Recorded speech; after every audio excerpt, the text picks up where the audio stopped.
Hi guys, ashamaa harka fuune hordoftoonni fi jaalatamtoonni haa Academic Tube hundi keessanuu har'a ammoo chaanaala ajaa'ibaa qabadheen siif dhufee jira jechuudha. Chaanaalichi kunoo maali yoo kanaan jettu Harargee Academic Sector YouTube chaanaal jedhamee kan beekamudha jechuudha. Chaanaalicha kanarratti wantoota baay'ee waan argattaniif akka barattoota Dirreedawaa Yuunivarsiitii Harargee Student Unionitti kan qindaa'ee dhufee jirudha jechuudha.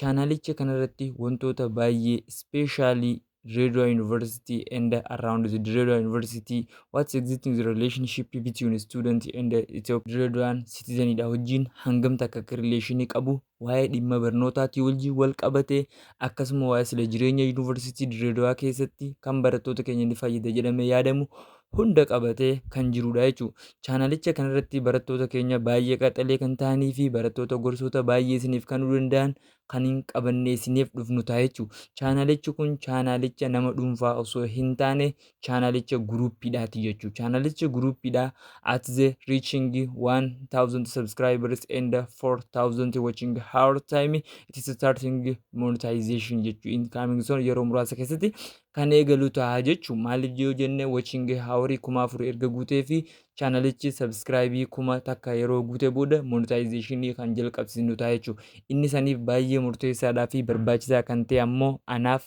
ati chaanaalicha qixa sirrii ta'e saniin subscribe, like fi share godhuudhaan eegoo fi keenyaaf irraa fayyadamne obboleeyyan keenya akka irraa fayyadamnu godhuun dirqama hunda keenyaati jechuudha. Kanaan booda ammoo chaanaalicha kanarratti maal fa'aa argachuu dandeessa kan jedhuudhaaf wantoota baay'ee si barbaachisan taate akkaataa barnootaa qofa osoo hin taane jiruu fi jireenya hawaasni Harargee uummata biraa waliin qabu, hawaasni Harargee Oromoota biraa waliin qabu, sabaa fi sab-lammii biraa walii qabuu fi Dirreedawaa Yuunivarsiitii keessatti gamtaan barattoota Harargee maal dalagaa akka jiru, hariiroon inni hawaasa alaatii wajjin qabu maali kan jedhu chaanaala kanarratti guyyaadhaan yookaanuu yeroodhaan kan isiniif dhiyeessinu ta'a jechuudha. Nama tokko miti chaanaalichi kun kan irratti hundeeffame guruuppiidhaan walii galameeti waan ta'eef maaltu barattoota keenyaaf barbaachisa? Maaltu Harargeedhaaf barbaachisa? Maaltu Harar Oromoodhaaf barbaachisa? Maaltu Itoophiyaadhaaf barbaachisa kan jedhudha jechuudha. Always time our capacity is not limit. Capacity keenya yookaan dandeettiin keenya daangaa qabaachuu hin qabu.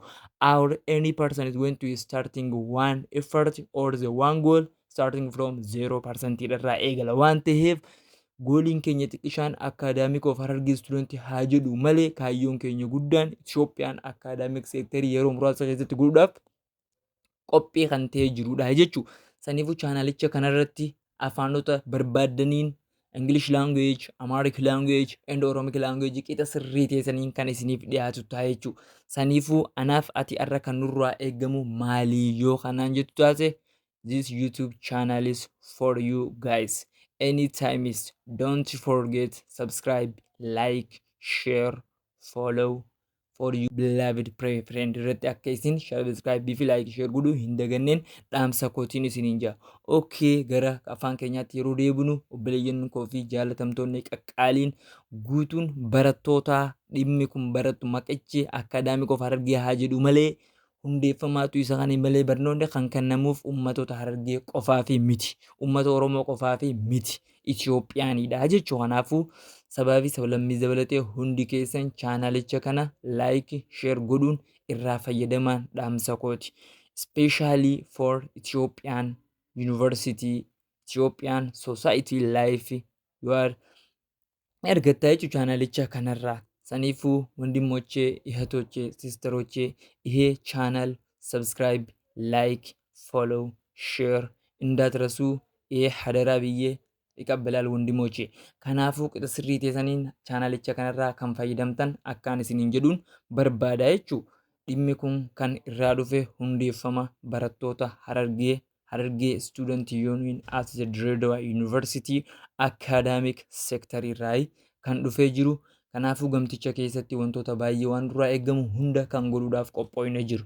Saniifuu chaanaalicha subscribe godhuudhaan irraa fayyadamaan dhaamsa kooti. Wal utumnee waliin haa jiraannu dhaamsa walii keenyaati. This YouTube channel is always time is anywhere and any time is with you guys and my beloved team of Dredda University, my beloved team of Ethiopian students, Ethiopian professional, all of them is for you guys. Wanta kamiyyuu yeroo jalqabduus tahee yeroo xumurtus wantoonni hundinuu 0% irraa akka ka'u narraa kan daganneen dhaamsa kooti. Saniifuu chaanalicha irratti yeroo muraasa keessatti immoo iskeejuulaan barattoota qaxalee keenya goolii chaanalichaa korsii keenya starting from remedial student up to GC studentitti wantoota jiraa kan exit exam hojii wal qabataa, remedial exam hojii wal qabataa, freshman exam hojii wal qabataa, senior exam hojii wal qabataa hunda qabatee kan isiniif dhufu tahaa jechuu yeroo gabaabaa keessatti. Saniifuu har'a ammoo kan hadaraa wal bira kaayyennu chaanalicha subscribe fi like share godhuun irraa fayyadamaan dhaamsa hunda keenyaati. For today, bye bye.